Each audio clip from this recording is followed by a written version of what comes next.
BFM Business et Challenge présentent l'entretien HEC. Edwige Chevrillon et Vincent Beaufils.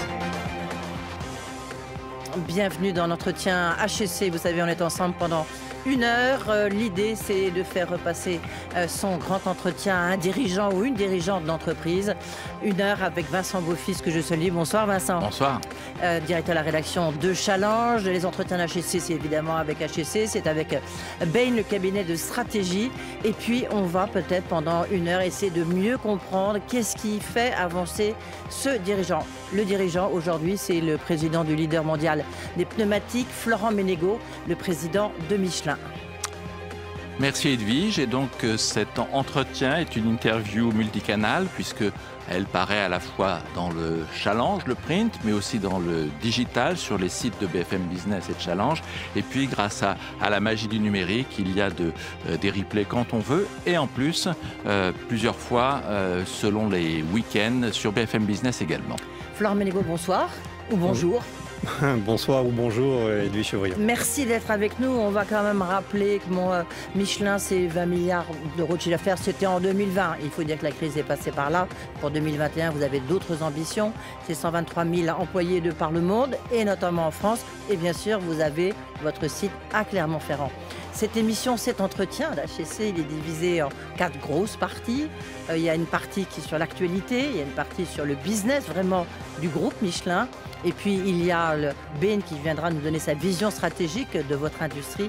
Et puis, un micro-trottoir, les étudiants d'HEC. On leur a demandé, Michelin, c'est quoi le bibendum? Est-ce que ça vous tente? Vous allez voir, pour une fois, c'est assez positif. Et puis, bien sûr, des questions posées par les alumni d'HEC. Il y en a beaucoup. Tout de suite, les questions d'actu.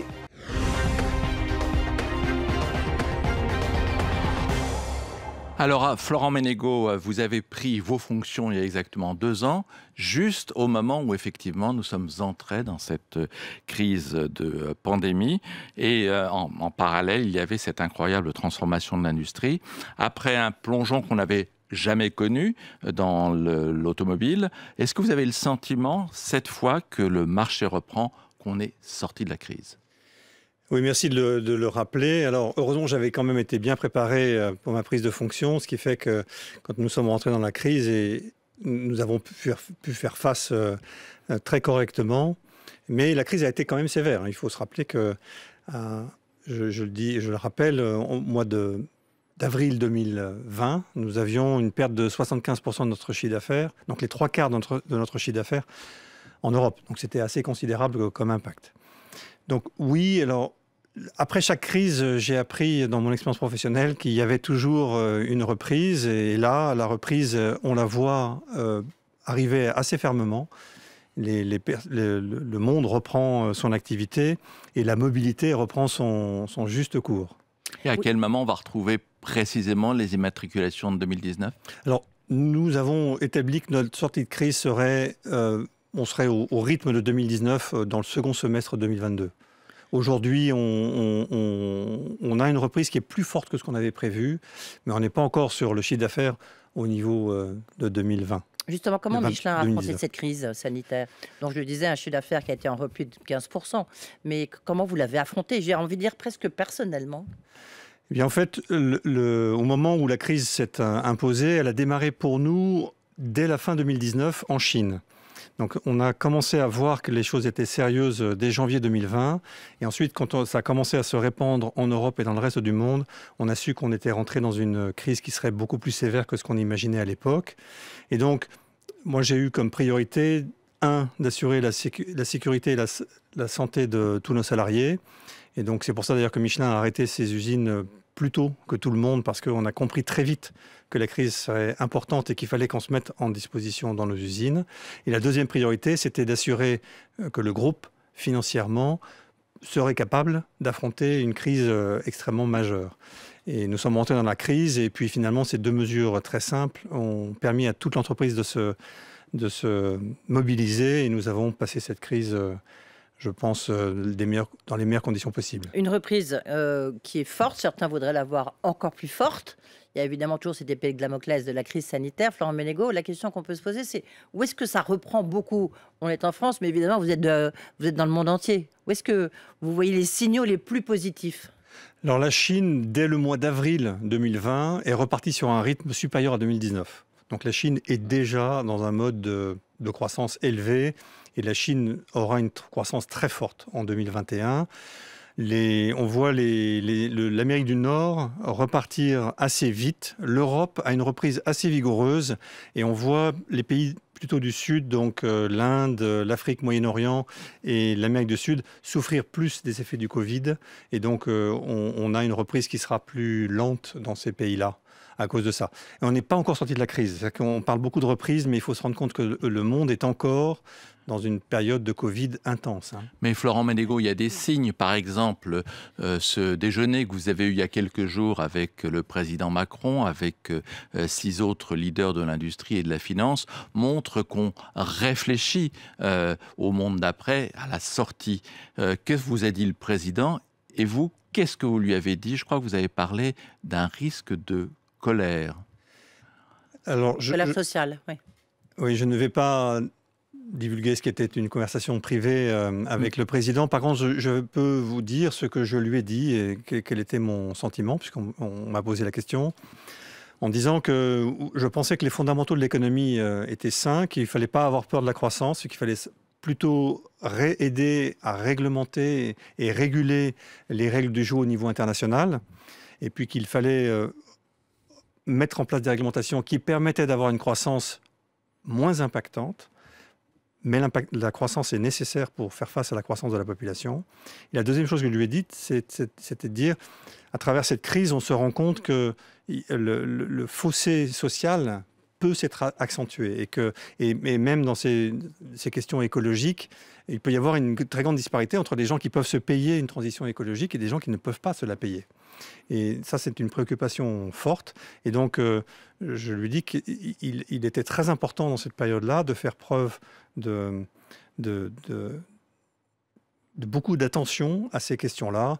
Les Gilets jaunes qui ont eu d'autres formes au Chili, dans d'autres parties du monde, étaient encore là. Elle marquait simplement le fait qu'il y avait des gens qui se sentaient finalement incapables de faire face au monde dans lequel on est projeté. Et ça, pour moi, c'est plus ce sujet-là qui est une priorité. On va revenir sur tout ce qui est transformation, évidemment. Vous êtes très intéressant chez Michelin parce qu'en plus, vous avez vraiment accéléré cette transformation durable et technologique. Mais quand même, je voudrais, il y a l'autre point fort, évidemment, il y a eu la crise économique, crise sanitaire, avec la conséquence, le télétravail.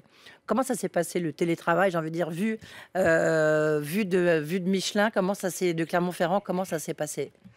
Alors, il y a des réalités. D'abord, en usine, il y a une partie des fonctions en usine qui ne peuvent pas être télétravaillées.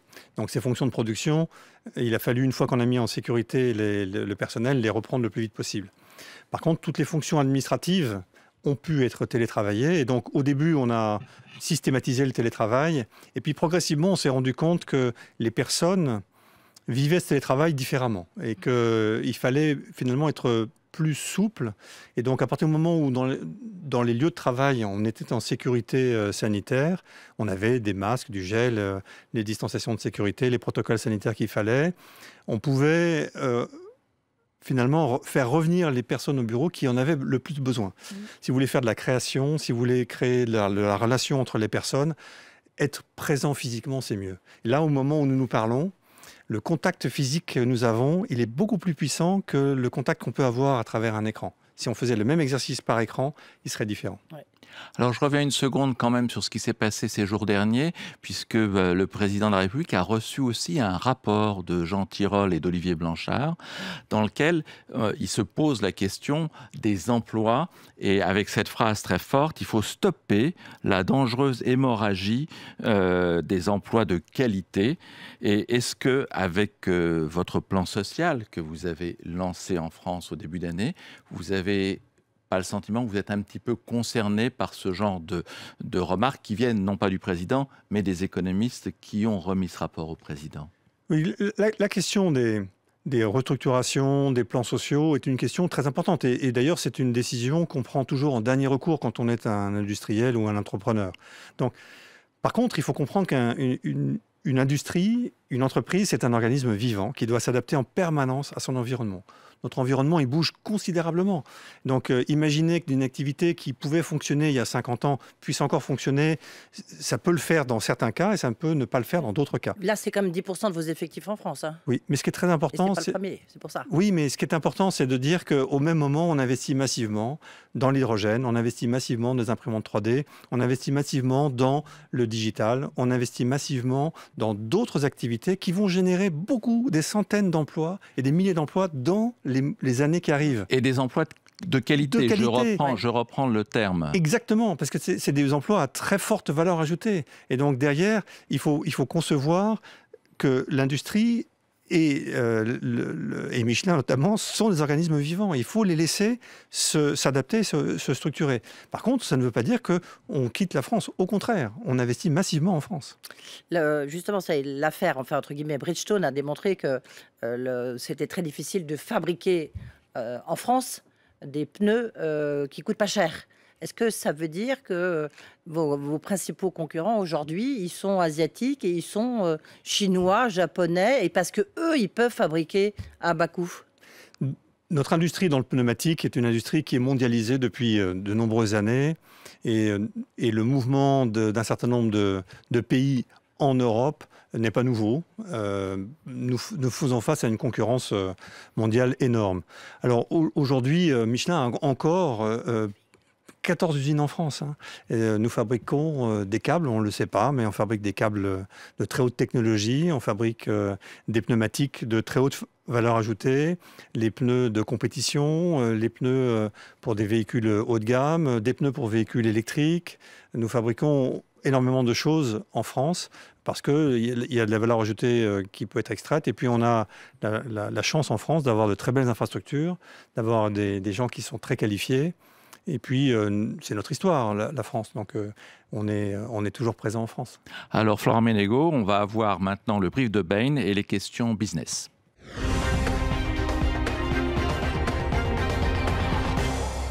Eh bien, donc, c'est l'heure du brief de Bain. Donc, avec nous, Arnaud Leroy, qui est associé chez Bain et compagnie. Dans quel état se trouve Michelin et quels sont les défis qui se présentent? Bonjour Florent Menegaux. Bonjour Alain, comment allez-vous? Très bien. Quelques mots sur Michelin, la société que vous présidez depuis 2019. Tout le monde connaît Michelin, société créée en 1889 par deux frères du même nom à Clermont-Ferrand. Mais Michelin, c'est aussi 123 000 employés, 70 millions de budget de recherche et développement, 6 500 chercheurs et plus de 200 millions de pneus vendus chaque année dans le monde. L'année 2020 ne vous a pas épargné. Ni vous, ni vos collaborateurs. Vous avez fait un chiffre d'affaires de 20 milliards avec un EBIT d'1,9 milliard d'euros. Dans un contexte particulièrement volatile, le deuxième trimestre a été le pire trimestre et le troisième le meilleur trimestre que Michelin ait connu en plus de 25 ans. C'est sans doute pas un contexte idéal pour réfléchir à un nouveau projet stratégique, InMotion, pour 2030, que vous avez annoncé au marché en avril. Michelin vise une croissance organique de 5% par an, pour atteindre un chiffre d'affaires de 34 milliards à horizon 2030, avec un développement accéléré des activités en dehors du pneu. Peut-être 4 défis de notre point de vue à la vue de ce projet stratégique. Le premier, dans le pneu, avec la nécessité de renforcer l'innovation face à une concurrence, notamment asiatique, de plus en plus féroce et qui a gagné en qualité. Le second, autour du pneu, avec le développement de services, notamment digitaux, vous permettant de vous rapprocher de vos clients finaux. Et le troisième, au-delà du pneu, avec l'accélération de vos nouveaux métiers, l'hydrogène, le médical, les composites flexibles, combinant croissance externe et croissance organique. Au-delà de ces 3 défis, il y a un 4e sur lequel vous avez pris des engagements très très forts lors de cette annonce. C'est votre performance en matière ESG. Depuis plusieurs années, vous aidez les constructeurs automobiles à réduire leur empreinte carbone grâce à votre innovation. Là, il s'agit d'atteindre 40% de composants durables à horizon 2030 et 100% à horizon 2050. Bref, un bel agenda devant vous. Peut-être, si vous me permettez, une dernière question. Un de vos collaborateurs disait de Michelin, de l'extérieur, c'est un mystère et de l'intérieur, c'est un mirage. Alors, est-ce que vous pouvez nous aider à décrypter le mirage Michelin, s'il vous plaît? Un miracle, non, un mirage? Un miracle. Un miracle. Un miracle. Un mirage, le mirage Je Michelin. connaissais Vous connaissez un la miracle. phrase. Je connaissais Une réaction parce que la Oui. citation reste belle. Mais bien sûr, Michelin, 124 000 personnes dans le monde. Nous sommes présents dans 174 pays. Nous avons 20 business lines. Nous avons 20 types d'activités différentes. Donc, bien sûr, il y a énormément de complexité. Donc, que ça marche au quotidien, ça peut paraître un miracle, effectivement. Mais en fait, il y a beaucoup de travail quand même. Il y a beaucoup de développement. Et c'est pour ça, d'ailleurs, que Michelin ne peut pas se réinventer de l'extérieur. Ça doit se faire de l'intérieur. Merci Arnaud Leroy. On va rebondir sur certains propos. Et vous allez voir, il y a beaucoup de questions qui ont été soulevées par Arnaud Leroy donc, de Ben. Tout de suite, c'est la séquence business, bien sûr.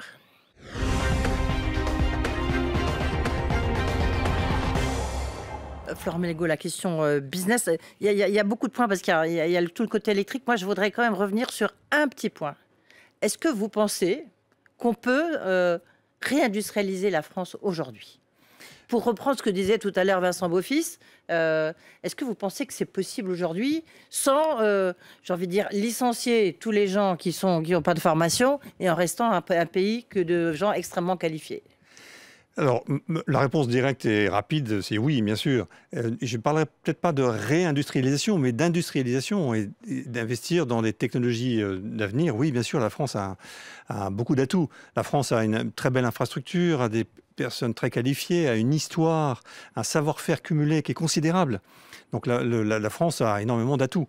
Donc, c'est simplement les conditions nécessaires pour faire ça. Pour moi, il y en a quelques-unes. J'ai d'ailleurs écrit ça dans une tribune.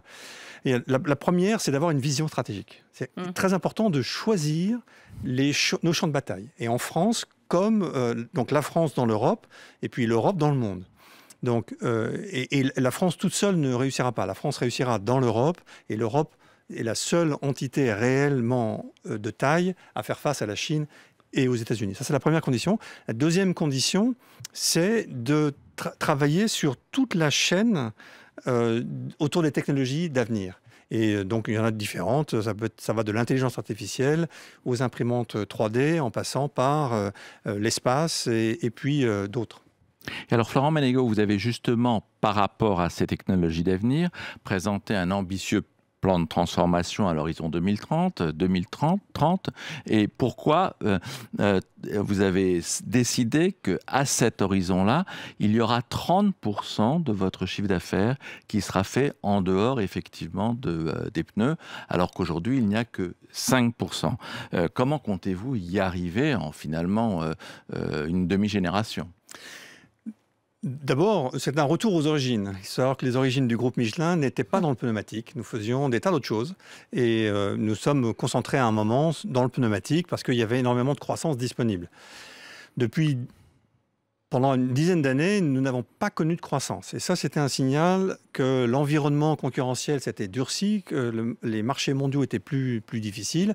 Et en fait, quand on regardait notre chiffre d'affaires à l'échelle mondiale, on voyait des secteurs qui étaient en très forte croissance et puis des secteurs qui étaient en très forte décroissance. Et en net, ça faisait 0.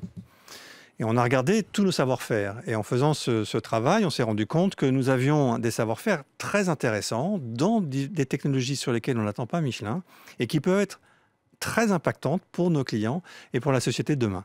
Je prends les secteurs du médical, de l'aérospatial. Vous allez voir Michelin dans des secteurs où vous ne l'attendez pas. On l'a montré récemment lors de Moving On, dans une nouvelle génération de voiles qui permettrait aux bateaux du transport maritime de... voiles flottantes. Il faut vraiment bien le dire et articuler parce que Florent Menegaux, c'est sûr que quand on voit le président de Michelin, on se dit pas tiens, on va une énorme voile pour pousser des gros transporteurs. En plus, c'est pas un petit dériveur. C'est des voiles qui font plus de 500 mètres carrés chaque, et puis mais qui sont des structures gonflables. Là, on retrouve l'historique du pneu, avec des matières qui sont à la fois souples et rigides. Là, on retrouve les flexibles composites, et puis qui utilisent beaucoup d'électronique parce qu'il n'y a aucun câble.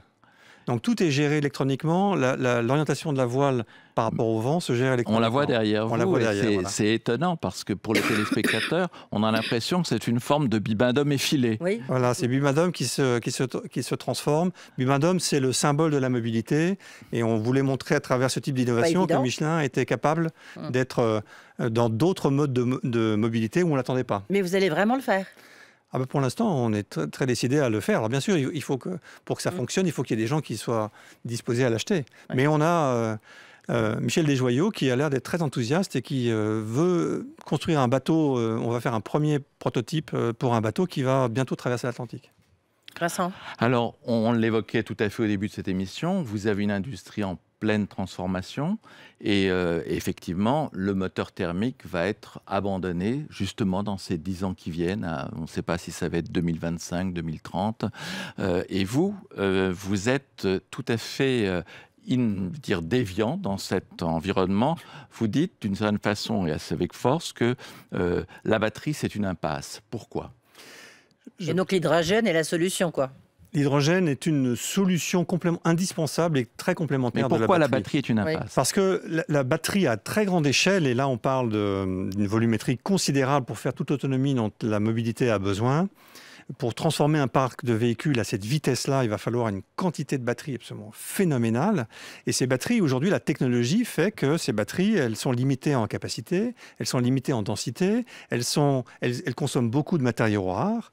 Et donc derrière, le développement énorme de ce type de technologie va poser un problème de ressources.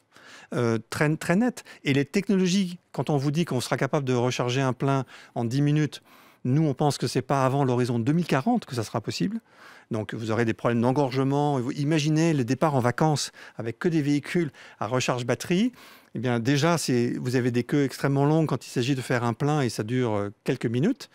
Imaginez s'il vous faut une demi-heure de recharge batterie le long des autoroutes. C'est très négatif, hein, pardon. Et en même temps, il y a un paradoxe, puisque vous dites le pneu Michelin serait parfait pour les batteries. Donc d'abord pourquoi et comment vous vivez un peu cette dualité surprenante? Oui, alors j'ai juste complété le propos. Donc l'hydrogène est une très bonne façon de stocker de l'électricité. Vous ferez un plein de manière complètement normale et vous fabriquez votre électricité dans votre véhicule avec une pile à hydrogène qui vous fabriquera l'électricité dont votre véhicule a besoin. Donc l'électrification du parc, de notre point de vue, elle est inéluctable. La complémentarité de l'hydrogène avec la batterie, elle est indispensable d'un point de vue ressources et elle va se produire. Alors maintenant, pourquoi le pneumatique il est indispensable? Parce qu'un véhicule électrique se comporte très différemment d'un véhicule classique à composante thermique qu'on connaît habituellement. Parce que derrière, vous utilisez l'inertie du véhicule. Donc, quand vous déplacez votre véhicule, il a une certaine inertie pour recharger la batterie. Donc, le véhicule est très sollicitant pour les pneumatiques. C'est-à-dire que vous êtes tout le temps en train d'accélérer ou de freiner. Et ensuite, le véhicule à batterie, il est plus lourd. Donc, derrière, il est plus sollicitant. C'est toujours le pneumatique qui porte tout ça. Hein. Et puis, il a beaucoup plus de couple. C'est-à-dire qu'il accélère plus franchement. C'est un couple très linéaire, donc il est très sollicitant pour le pneumatique. En gros, les véhicules électriques usent entre 20 et 30% de plus de pneus qu'un véhicule thermique. Ouais. Justement, vous avez signé contribué beaucoup à beaucoup de tribunes où vous engagez justement sur la transformation durable, l'impact sur la croissance. Vous recyclez combien de pneus? Alors, grosso modo. Alors en France, 100%. 100%. 100% de l'équivalent de nos productions. On prend... après, en Europe de l'Ouest, c'est quasiment 100%. Il y a vers l'Europe centrale où on n'a pas encore tous les systèmes en place. Aux États-Unis, on est à 95%. Et puis, c'est plus difficile en Chine aujourd'hui où les systèmes sont plus délicats. Par contre, dans tous les pays du Sud, que ce soit l'Amérique du Sud ou l'Inde ou l'Afrique, il y a énormément d'économies de recyclage naturel, ce qui fait que le pneumatique est conçu et perçu comme une ressource très intéressante pour fabriquer différentes choses. Donc là-dessus, on est moins pressé de trouver des solutions de recyclage. Mais le recyclage, c'est de l'économie circulaire. Donc on travaille énormément en ce moment avec des nouvelles technologies pour réutiliser le pneu pour le faire devenir de nouvelles matières premières qui vont servir, des nouvelles matières premières nobles qui vont servir à d'autres industries ou au pneumatique. Par exemple? Alors, on travaille sur la cryogénisation, c'est-à-dire qu'on décompose le pneu en mini-fragments qu'on va réutiliser dans le pneumatique ou dans d'autres industries. On travaille sur on passe par du froid pour faire ça, ou alors on fait de l'hyper chaud, où on retransforme le pneumatique en gaz. Et une fois qu'on l'a retransformé en gaz, ce gaz-là, on peut le traiter et redévelopper des huiles qui vont être très intéressantes ou d'autres types de molécules qui seront utilisables par d'autres industries.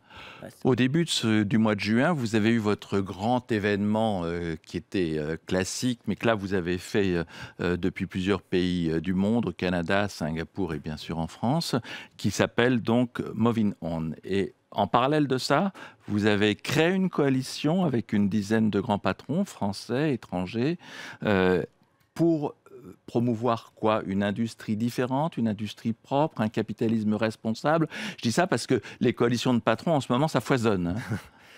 Alors, c'est une bonne chose, parce qu'en fait, dans le monde dans lequel nous allons et dans lequel nous sommes aujourd'hui, sur des sujets d'intérêt commun, c'est très important de travailler ensemble. On va beaucoup plus vite. Quoi. Vous avez besoin de coalition. Non, mais disons qu'on a des industries très complémentaires. Moving On, notre sujet, c'est comment on favorise la mobilité, plus de mobilité avec beaucoup moins d'impact pour plus de monde. Comment on fait ça?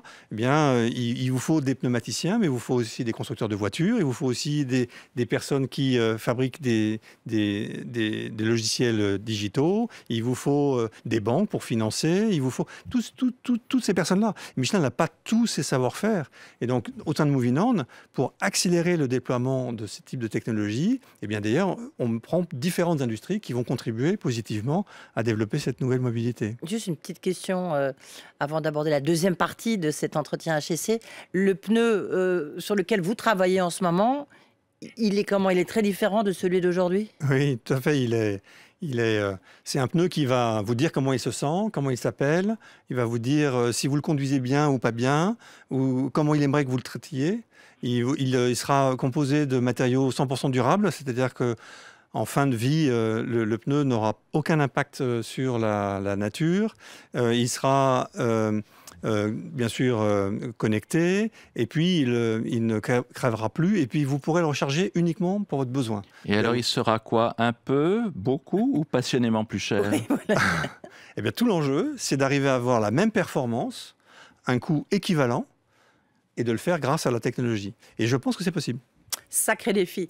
Heureusement, il reste une deuxième partie, Florent Ménégo, deuxième partie de cet entretien HEC. Tiens, on va d'abord essayer de voir un petit peu qu'est-ce qu'ils pensent les étudiants de Michelin, du Bibendum Michelin. On va voir ça tout de suite. L'entretien HEC avec Challenge sur BFM Business. BFM Business et Challenge présentent l'entretien HEC. Edwige Chevrillon et Vincent Beaufils. Alors cette deuxième partie quitte le plateau de BFM Business puisqu'on va aller sur le campus d'HEC où effectivement il y a une série de réactions que vous allez entendre. À votre avis, la nationalité du leader mondial du pneu, c'est quoi? C'est des Français, des Japonais, des Américains? Ça doit être, j'hésiterais entre, je dirais français. Vous pensez à quoi? À Michelin. Il est français, c'est Michelin. Ce n'est pas Michelin? Tous les professionnels du secteur de l'industrie connaissent Michelin, mais au-delà du secteur, tout le monde connaît Michelin pour d'autres choses plus variées. Si on considère le point de vue d'un étudiant, je pense que beaucoup d'étudiants aimeraient travailler pour Michelin. C'est une entreprise qui a plutôt bonne réputation auprès de nous, auprès des futurs stagiaires et des futurs employés. Donc, Michelin, c'est des pneus, c'est aussi les cartes Michelin. Ça vous évoque des choses, ça? Ah oui, des souvenirs d'enfance. On a tous vu ça traîner dans les voitures de nos parents, de nos grands-parents, et essayer de les replier sans y arriver. Michelin, ça m'évoque Bibendum de base. Après les pneus, éventuellement le guide. Je crois que c'est une entreprise qui est assez engagée au niveau RSE et qui est beaucoup à l'international. C'est une bonne chose pour une entreprise d'être aussi diversifiée? Pour une entreprise en général, oui, c'est important, surtout de ne pas être dépendant d'un seul secteur. Voilà, il peut y avoir simplement une crise du caoutchouc, par exemple, qui aurait un impact énorme sur les pneus. C'est très important. C'est des risques qui sont totalement différents. Ça permet d'avoir des marchés vraiment distingués et de s'adresser à des clients différents. Comment est-ce qu'une seule entreprise peut se concentrer aussi bien sur autant de domaines? Cela me surprend. Je ne comprends pas bien quel est le point commun entre ces différentes activités. C'est quand même lié au fait que les pneus c'est pour les voitures et que les cartes c'est pour les gens qui se baladent en voiture et que les restaurants peuvent être des lieux d'étape de ces trajets. Et du coup, si on arrive à trouver une cohérence dans tout ça, oui, c'est hyper intéressant pour une entreprise. Déjà de son point de vue pour limiter les risques. Depuis 2015, Michelin essaie de faire des pneus un peu plus écologiques, un peu plus verts. C'est une utopie ça de faire des pneus verts, c'est pas forcément le truc le plus écologique auquel on peut penser. Une utopie, non, certainement pas. Le pneu est certainement quelque chose qu'on peut remplacer synthétiquement par énormément de choses beaucoup plus écologiques. Je pense que cette industrie de l'automobile, de toute façon, il va falloir qu'elle se transforme.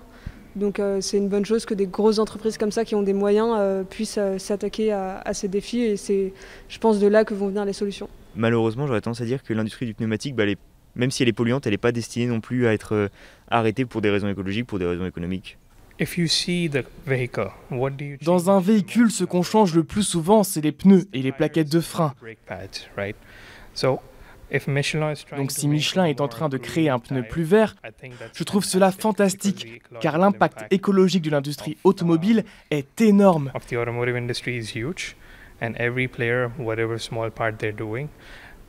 Et si un acteur aussi important que Michelin peut faire quelque chose, ce serait vraiment de la valeur ajoutée. Il y a l'environnement, il y a le social aussi. Michelin a annoncé des suppressions de postes, plusieurs centaines en début d'année, alors que Michelin est une entreprise qui se porte bien. Est-ce que c'est des choses qui vous choquent, qui vous surprennent? C'est pas quelque chose qui me choque particulièrement, parce qu'il faut bien comprendre que Michelin c'est aussi une entreprise. C'est pas uniquement une entreprise sociale. Je pense, le comparatif est simple avec Danone par exemple, qui a supprimé beaucoup de postes également, alors qu'Emmanuel Faber était encore PDG. Donc certes, l'entreprise a une responsabilité sociale, donc de donner de l'emploi et d'essayer de sauvegarder au maximum les postes. Cependant, il y a des fois des réalités auxquelles il faut faire face. C'est toujours un trade-off entre le social et la responsabilité éthique de l'entreprise et l'économique. J'imagine qu'il doit y avoir un intérêt économique. Donc sur ce point-là, oui, en tant que tel, pourquoi pas. C'est quelque chose qui pour moi, il faut essayer d'éviter autant que faire se peut, puisqu'évidemment, il y a une réalité humaine derrière, et s'il y a moyen ça dépend évidemment toujours de l'impact économique et du long terme. Si vous avez une question à poser au patron de Michelin, s'il est en face de vous. Est-ce qu'il a à manger dans tous les restaurants du guide ou est-ce qu'il a eu cette chance ou pas? Voilà, Florian Ménégo, si vous voulez, je sais pas, l'inviter ou lui envoyer un guide Michelin à cette jeune étudiante, on pourrait le demander à Cyril Ardo et Clémentine Impérial-Legrand qui ont réalisé ce micro-trottoir. Une réaction, on voit quand même que le guide Michelin et les cartes Michelin, les gens sont encore attachés, même si c'est grands trucs qu'on déplie. Et justement, je me demandais si dans une industrie totalement digitalisée, où il y a des GPS dans toutes les voitures, est-ce que vous continuez à vendre des cartes? Alors, oui, la carte reste finalement l'écran le plus pratique si vous voulez développer un voyage, tout votre itinéraire sur un long voyage. C'est clair. Donc, par contre, effectivement, pour des petits trajets au quotidien, c'est pas le GPS. Par contre, nous développons beaucoup de contenu à partir du savoir-faire développé à partir de nos cartes, mais qu'on a digitalisé. Il faut se rappeler que Michelin, c'est la première entreprise au monde à avoir fait des cartes digitalisées. Michelin a fabriqué les Google Maps. C'est Michelin qui l'a fait. Michelin, via Michelin, était le premier à faire ça de manière digitale. Donc, cette activité-là n'est pas une activité énorme. Par contre, elle impacte beaucoup. Oui, on la conserve parce qu'elle impacte beaucoup les utilisateurs qui voient dans notre capacité à faire des sélections et finalement à aider les gens dans leurs déplacements. L'étudiante qui l'a dit l'a très bien résumé.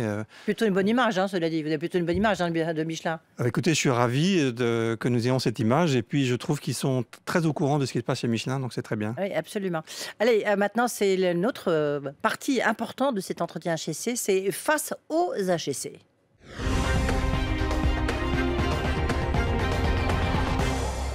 C'est cette dernière partie avant d'aborder la conclusion, Florent Ménégo. Donc, des alumni HEC vous ont posé des questions qu'on a sélectionnées. Vous ne pouvez pas tous les prendre, on en a retenu 6. La première question, elle est posée par Jean Triomphe.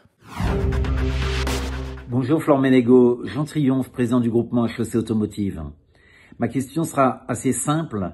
Au moment où le secteur automobile est confronté à une véritable transformation, sous l'impact de l'électrification, mais également du véhicule connecté et du digital, en quoi vous êtes directement concerné par cette transformation? Et est-il vrai que les véhicules électriques sont davantage consommateurs de pneumatiques que les véhicules thermiques? Et ensuite, pouvez-vous nous en dire plus sur les futurs services que vous imaginez autour du pneu connecté? Et cette évolution de votre offre au niveau technologique va-t-elle impliquer une augmentation des prix des pneus de la voiture de Monsieur Tout-le-Monde? Merci. Alors sur la partie transformation électrique, on en a déjà un petit peu parlé, mais peut-être sur les 2 dernières questions, si vous pouvez répondre. Oui. Donc le véhicule, le pneumatique est en fait un des seuls objets critiques de la sécurité du véhicule qui ne parle pas aujourd'hui. Et vous avez tous eu la question de est-ce que vous avez vérifié la pression de vos pneumatiques? Et au moment où vous avez eu cette question, vous avez tous eu le stress ou l'anxiété de se dire mais comment je fais pour savoir quelle est la bonne pression que je dois mettre dans mes pneumatiques? Bon, cette chose paraît très simple et pourtant elle est critique pour votre sécurité. Eh bien, demain, le pneumatique, il vous dira automatiquement, voilà, je m'appelle comme ça, je suis telle dimension, et si vous regardez à telle page du manuel, vous saurez à quelle pression me mettre. Et en fait, je vais vous dire, mettez-moi cette pression-là et je fonctionnerai très bien. Et je serai content. Donc ça, c'est le pneu de demain. Il est demain, celui-là. Alors, deuxième question de Pierre Guittard. Bonjour, Pierre Guirard, société Wiz Group. C'est une question de Pro du Pneu à Pro du Pneu. Vous êtes à la tête d'un des plus grands groupes industriels français, une des marques les plus appréciées au monde. Vous fabriquez et commercialisez notamment des pneumatiques, un produit qui de prime abord représente plus la sécurité que la modernité. Ma question est simple et la suivante. En quoi le digital peut-il vous aider à changer finalement cette perception et à rendre votre offre plus impactante dans le futur? Alors, je salue le président de Wiz, que nous connaissons bien par ailleurs, parce qu'ils font une plateforme que nous utilisons, une plateforme digitale que nous utilisons et qui est très bien conçue. Donc, le digital, il impacte toutes nos activités, de la fabrication, en passant par le transport, dans la recherche et dans la commercialisation, et puis ensuite dans les pneumatiques. Donc, on utilise vraiment l'outil numérique partout, et ce que je dis tout le temps à toutes nos équipes, c'est que tout sera digital chez Michelin. C'est-à-dire que derrière, c'est un formidable outil pour être très, très proche d'une de nos valeurs fondamentales, qui est le respect des faits. Grâce aux données, nous sommes beaucoup plus efficaces, nous utilisons moins de matière, nous obtenons des pneus plus performants, nous allons plus vite au marché, nous utilisons moins d'énergie fossile. Donc le numérique, il est vraiment partout. Et le développement des plateformes, Michelin est un des grands pratiquants du numérique dans toutes nos activités. Alors la partie qu'on voit, c'est nous avons des sites où nous vendons des pneumatiques par Internet, mais nous sommes très avancés dans toute la digitalisation de tous nos process digitaux. On est probablement un des plus avancés au monde sur ces sujets-là. Et puis, Michelin a un département entier pour faire de l'intelligence artificielle qui va vous permettre de prédire les pannes machines, l'usage des pneus, etc. Par exemple, pour les constructeurs automobiles, nous utilisons maintenant des outils de simulation qui permettent de développer des pneumatiques pour un véhicule qui n'existe pas encore, et on le fabrique que lorsqu'il a été validé digitalement. Et bientôt, il nous parlera. Autre question de Vincent Baudouin. Bonjour, Florent Ménégo, Vincent Baudouin à Paris. Avec l'avènement de la voiture électrique, ce sont de nouveaux champs d'innovation qui s'ouvrent pour les grandes firmes industrielles et les ingénieurs du pneumatique. Pouvez-vous nous expliquer ce que cela signifie pour Michelin et quelles sont vos ambitions et vos points forts sur ces marchés? Merci, à bientôt. Oui, par rapport à des Bridgestone, je ne sais pas, par rapport à vos concurrents, qu'est-ce que vous avez de plus? En fait, nous avons travaillé sur ces questions-là depuis plus de 20 ans. Oui. Nous avons déjà déterminé depuis plus de 20 ans que la mobilité du futur serait électrique.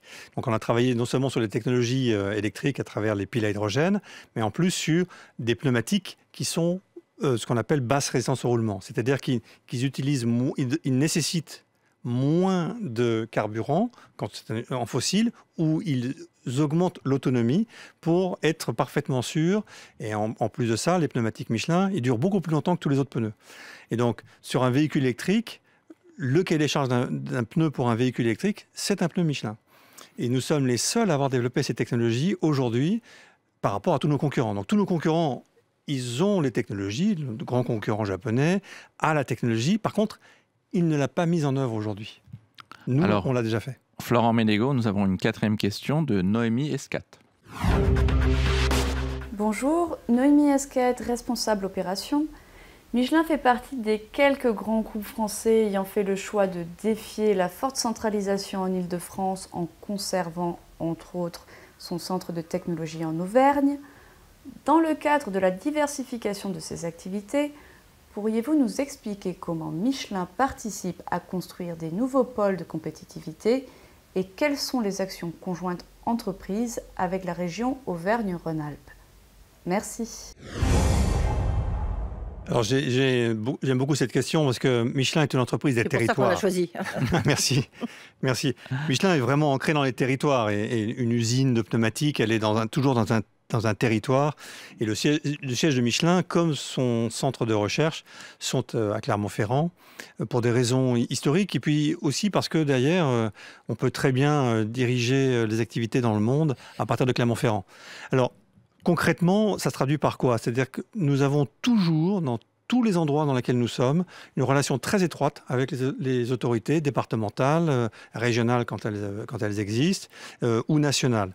Et Michelin est à la fois clermontois, à la fois auvergnat, à la fois dans l'Auvergne-Rhône-Alpes et en France. Mais vous avez vraiment développé quelque chose de spécifique avec la région dans un... On a développé plein de choses avec les régions. Donc je ne veux pas être trop long, mais on a investi récemment dans un centre de recherche ultra moderne où on a mis plus de 350 millions d'euros dans une nouvelle génération de bâtiments qui vont permettre à nos chercheurs du monde entier d'être très efficaces dans leur innovation.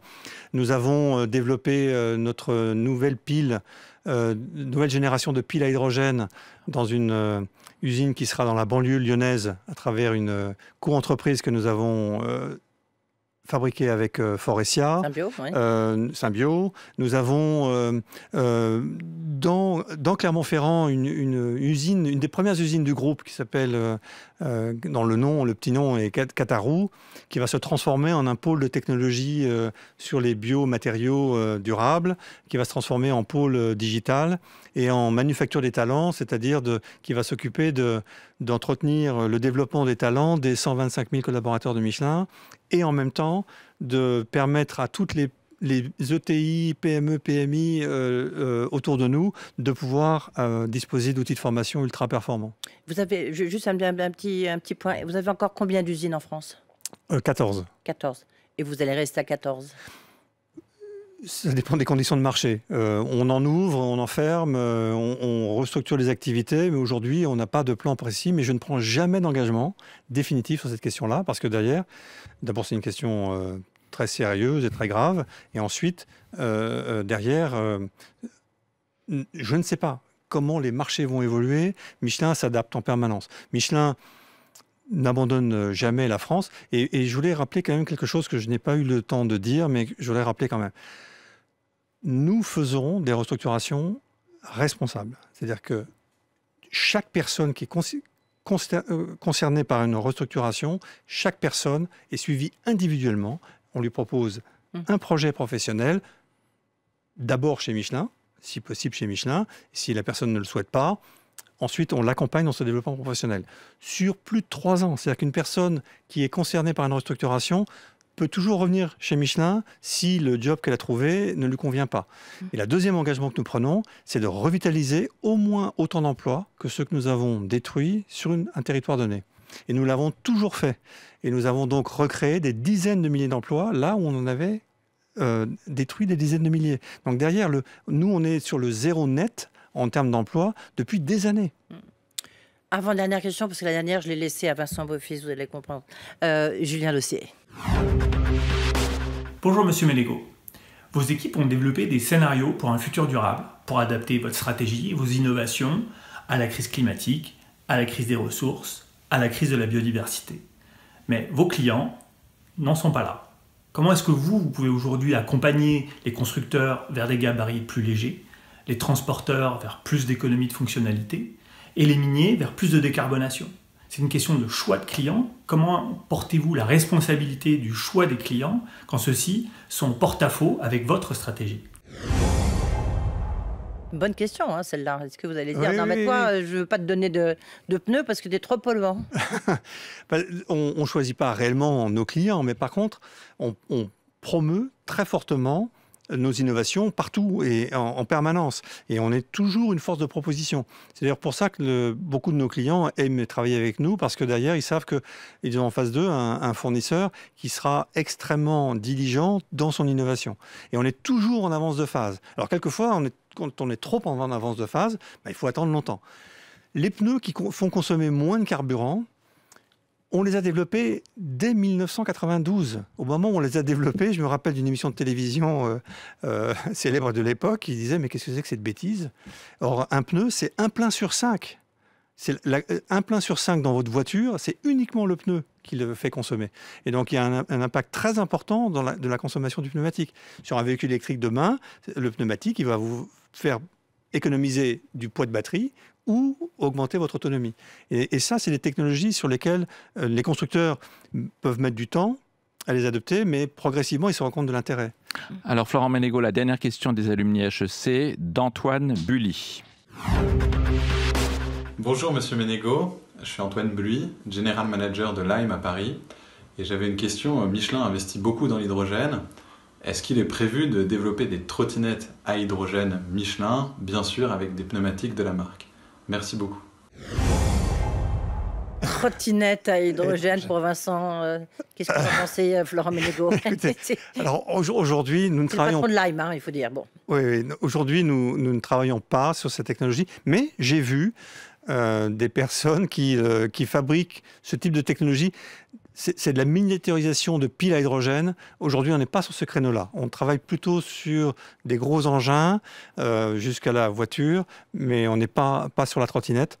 Mais je dirais, pourquoi pas, pourquoi pas. Moi, j'ai pas de limite dans la vision, et dans la croyance que la technologie peut faire énormément de choses. Avec l'intelligence humaine. Vaste sujet. Alors, Florent Ménégo, on arrive maintenant au terme de cette émission. On va la conclure avec quelques questions plus diverses, un peu plus loin de l'univers automobile. Edwige, c'est à toi la première. La conclusion, c'est des questions un peu plus sur les personnes.